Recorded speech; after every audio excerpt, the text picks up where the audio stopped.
pages, which is going to be key for your other marketing channels and enhancing that overall performance of those marketing campaigns. You can do reputation management through Facebook applications. A lot of people and a lot of marketers that I'm talking to these days are very concerned about reputation management. What if a customer posts something negative that they experience with one of our products or with our company? How do we manage that? Facebook is a great way to stay in front of the reputation management piece. Customer acquisition is another key part of Facebook applications. A lot of people don't recognize it, but you can actually convert customers within Facebook.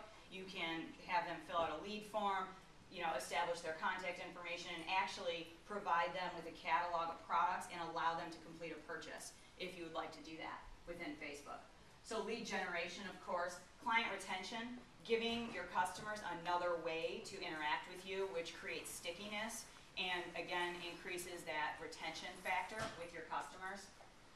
Viral marketing is a key component of any social networking strategy. The ability for your customer base to help you drive more customers through their network is a huge part of why Facebook applications are important. It's very easy when you're creating a Facebook application to include something like share this on your wall, send this to your friends. Those types of things are all available. Send this to your friends is actually a brand new thing that just came out, I think 2 weeks ago on Facebook, where you can, if you engage with a Facebook application, you can actually choose to send it via Facebook's email component to all of your friends in your network. Very similar to what LinkedIn has along those same lines, which is great for viral. It allows you to also ask for real-time feedback. We're encouraging a lot of our clients to do more with this. If you're launching a new product, why not release it first within a network like Facebook and allow your customers that are over-engaged and really involved with your brand to provide feedback and take that feedback in and make changes based on what they're providing you with.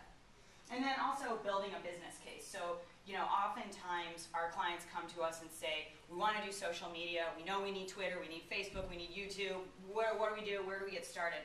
And we usually will say to them, Facebook is the best entree into social media. It's a great way to test the waters with social media. There is a huge user base that's captive, and it's a good audience to go after. You can be very creative with it. There's a lot of different ways to sort of set the bar for your social media campaigns. Twitter, of course, is good as well, but it doesn't offer as much creativity, as much opportunity, I think, to build a business case around social media. So a quick breakdown of Facebook application features.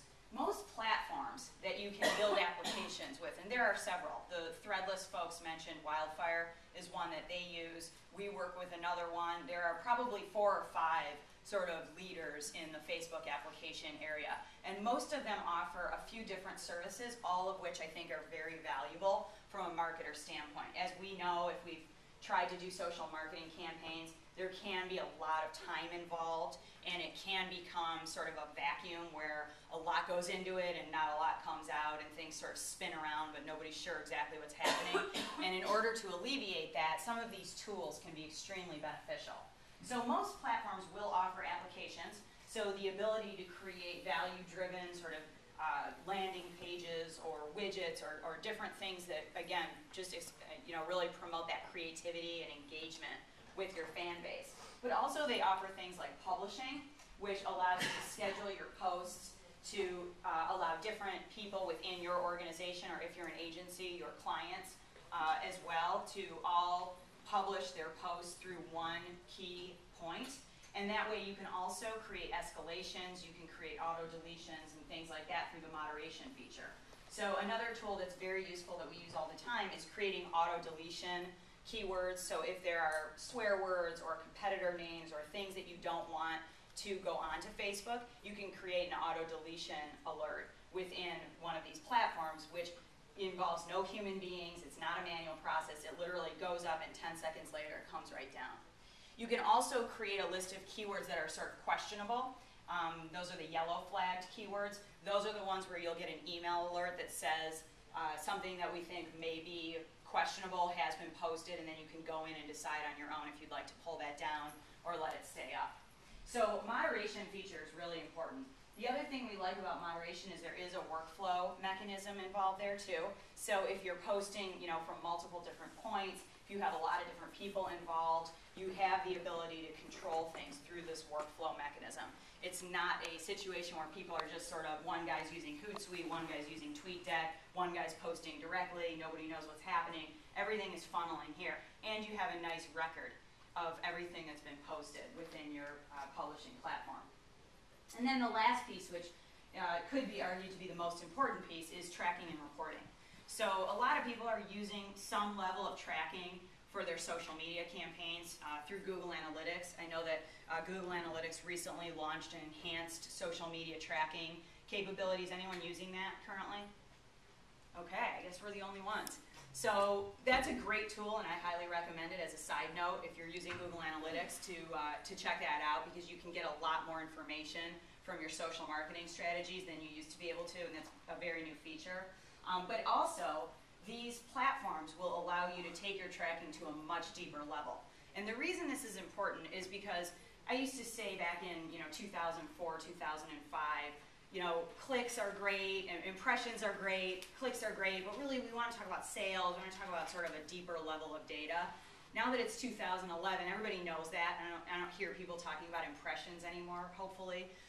Impressions are great, but really we want to look much further down the funnel, down the pipeline, to see what's actually converting and how we can optimize our campaigns based on the conversion rate, not just the impressions, sort of over here at the very early stage. So, of course, all those metrics are important, but we want to really look down that funnel. Same thing goes with our social media campaigns. We don't want to just be able to tell our higher-ups or our clients, we increased fans and followers. Well, that's great, but what does that mean for my bottom line? That's what any C-level executive is going to say. That's what any client's going to say. And they have a right to say that. That's important. The answer is engagement metrics. So looking at a much deeper level of data within your social campaigns, and then even following that through to the people that go to the website or to the people that convert within Facebook, and really being able to connect the dots with your social media campaigns. So again, tracking and analytics is going to be a really important part of the overall social media marketing suite of services.